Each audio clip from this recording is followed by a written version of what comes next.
Welcome to The Explainer. Today, we are diving into a really fascinating collection of philosophical ideas. We're going to be exploring this concept that each and every one of us exists inside our own little dialogue box. And we'll ask, how can we make those boxes a little more transparent? Okay, so let's just jump right in with a massive question that kind of sets the stage for everything else. What if reality isn't what we think it is? What if it's not made of atoms and particles, but instead it's just a whole bunch of different conversations all happening at once? And to get our heads around this, we're not just going to look at one single viewpoint. Oh no, we've got a whole cast of characters. We're talking a metaphorical pen, a really cynical skeptic, a child who's busy building with bricks, and yeah, even a talking cat. Each one is totally sealed in their own world, their own dialogue box, giving us a unique piece of the puzzle. So first up is the pen. And it kicks things off with this really powerful idea about creation itself. I mean, think about it. Word and world, it's just one letter off. The suggestion here is that language isn't just for describing the world around us, it's for actually building it. That's rule number one in its dialogue box. All right, let's get into our first big theme here. We're going to see exactly how these different voices build the very realities they live in, how they're basically programming the rules of their own little dialogue boxes. So what's so cool about this is how it puts two totally different ways of building a reality side by side. On one side, you've got the pen, dreaming up whole universes from abstract ideas, from words. And on the other, you have the child, who's building things with actual physical bricks, seeing them as the fundamental building blocks. It's kind of like the ultimate showdown, creating from the top down versus building from the bottom up. And this brings us to a really crucial question. If we're all busy building our own worlds inside these personal dialogue boxes, how much of what we're seeing is actually real? And how much is just a reflection of the walls we've built around ourselves? For some of these characters, like the tall sprite, perception is literally all about their physical point of view. Their height physically changes what they can see, what their world looks like. The walls of their dialogue box are defined by their actual physical body. But then you've got someone like the skeptic. And for them, it has nothing to do with a physical vantage point. It's all about their internal state of mind. They're questioning the basic things everyone else just accepts, like the value of moving around. I mean, why bother running from here to there when you could just gaze at bricks? Their reality is totally shaped by their decision to just be still. So it seems like our reality gets filtered through at least three different lenses, right? First, there's our physicality, like how tall we are. Then there's our mentality, our mindset, like the skeptic just wanting to be still.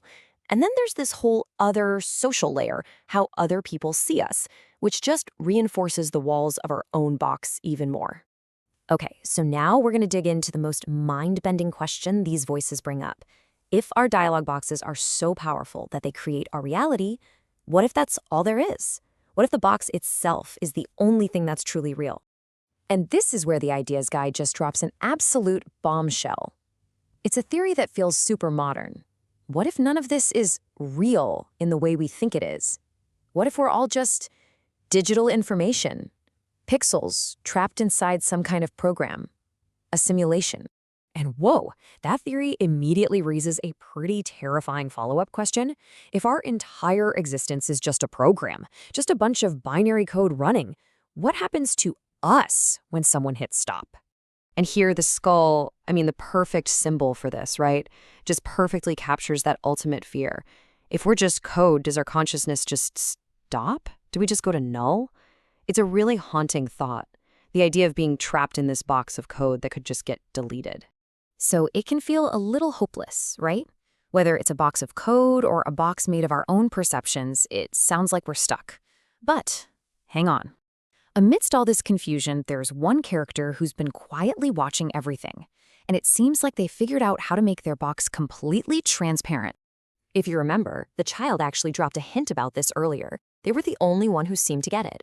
The cat isn't just some passive animal, it's an active intelligence, and it's been studying everyone else's weird behavior. And then we get the huge reveal, straight from the cat itself. Its silence? It's not because it can't communicate. It's a choice. It can understand everyone perfectly. It just usually chooses not to. But why? Well, because it understands the incredible power of perception. So what the cat is doing here is just brilliant. We're calling it the perception gambit. By strategically staying silent, it avoids creating any baggage. It never says the wrong thing, so it never has to defend past statements. It basically makes its own dialogue box transparent, letting everyone else project their own assumptions onto it while it stays in complete control. So how does the cat do it? Well, it's pretty much a 4-step masterclass in perception. First, it just listens. It takes in all the other viewpoints without adding its own. Second, it tunes out all the nonsense, all the meaningless chatter. Third, by not talking, it stays perfectly neutral, a clean slate. And finally, by doing all this, it controls the entire narrative. By saying nothing, it says everything. It makes its own dialogue box transparent to itself while becoming a mirror for everyone else. Phew! So what have we learned from this whole symposium of voices? Well, we've seen that our reality is really just a mashup of unique perspectives filtered through our bodies and our minds. And maybe most importantly, we learned from the cat that mastering your reality isn't about having the loudest voice. It's about knowing when to speak, when to listen, and when to just be silent. Real understanding, it turns out, that's a choice. And that leaves us with one final thought to chew on. Every single one of us is living inside our own dialogue box, shaping our own reality every day.